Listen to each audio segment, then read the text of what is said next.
Përshëndetje të nderuar miqtë e mi. Sonte pranë jush do të vi me një histori shqiptare në fakt që ka ndodhur në diasporë që në fakt do të befasoni nga kjo që do të dëgjoni. Një vrasje, një tmerr që ka ndodhur në një familje. Unë në fakt kam folur shumë për gratë, kam folur shumë për burrat, kam folur shumë për vrasjet, kam folur shumë për çiftet, kam folur shumë mbi dinamikën e gjërave nga kur jedhin këto situata. Sado që të flasim, përsëri vrasjet nuk kanë fund, përsëri këto gjëra nuk ndalojnë. Rasti tronditës Iliridon Berishës edhe vrasja makabre e Stefanie Divinenzo, ngjarja që do të rrëfejmë sot, domethënë, nuk është thjesht një kronik. Për një kronik të zezë, domethënë e ka fjalën. Është një histori dhune ekstreme. Dëgjoni me kujdes se çfarë ka ndodhur. Një akt çnjerëzor që tronditi jo vetëm Francën, por edhe të gjithë komunitetin shqiptar dhe opinionin publik më gjerë, ndërkombëtar. Një histori që la pas dhimbje, pyetje pa përgjigje dhe një fëmijë që do të rritet me një plagë të përjetshme në shpirtin e tij. Gjykata e krimeve të rënda në Mosellë të Francës ka lënë në fuqi dënimin me burgim të përjetshëm për 27 vjeçarin Liridon Berisha, autor i vrasjes së partneres së tij, Stefanie Divinenzo.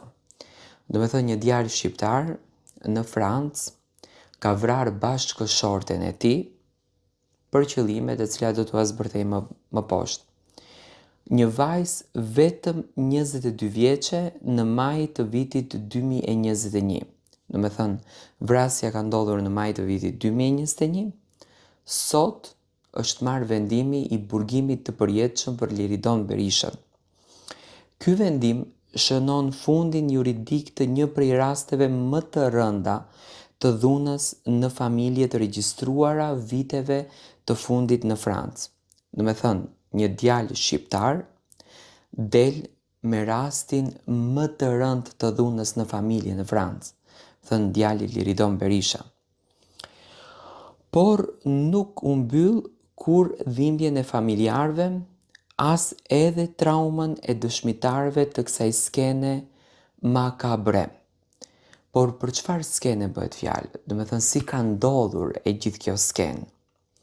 Ngjarja ndodhi në një qytet të qetë të Francës, ku askush nuk e imagjinonte se rrugët e tij do të bëheshin skenë e një krimit kaq të rëndë.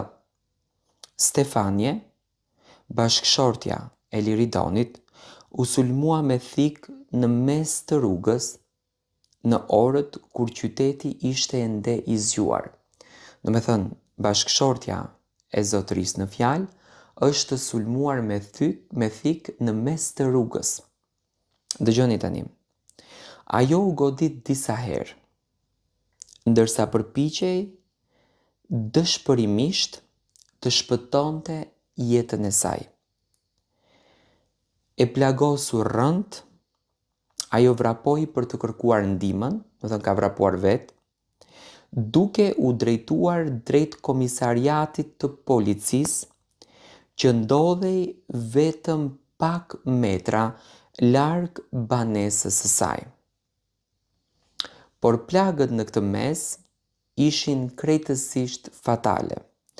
Ajo u rrëzua në rrugë, ndërsa gjaku mbulonte trupin e saj të tmerrshëm.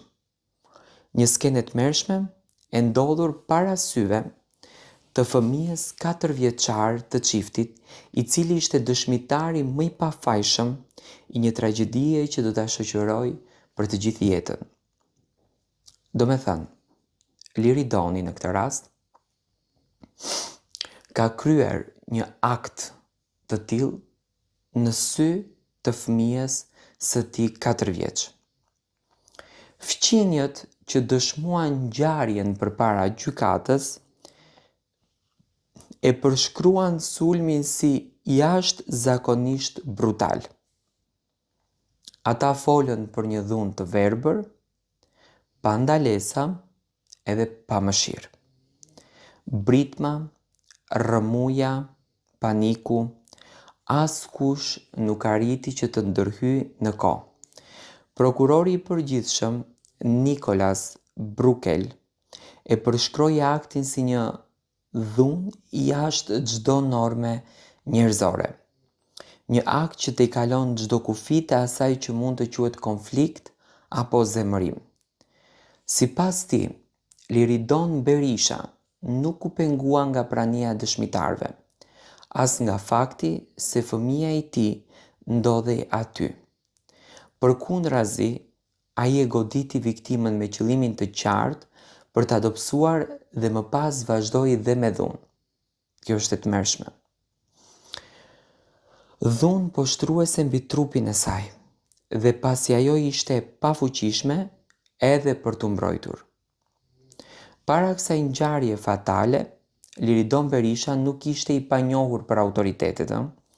Ai ishte vendosur në arrest shtëpiak me byzilik elektronik, pas një dënimi të mëparshëm 1 vjeçar për shkelje të rregullave të trafikut.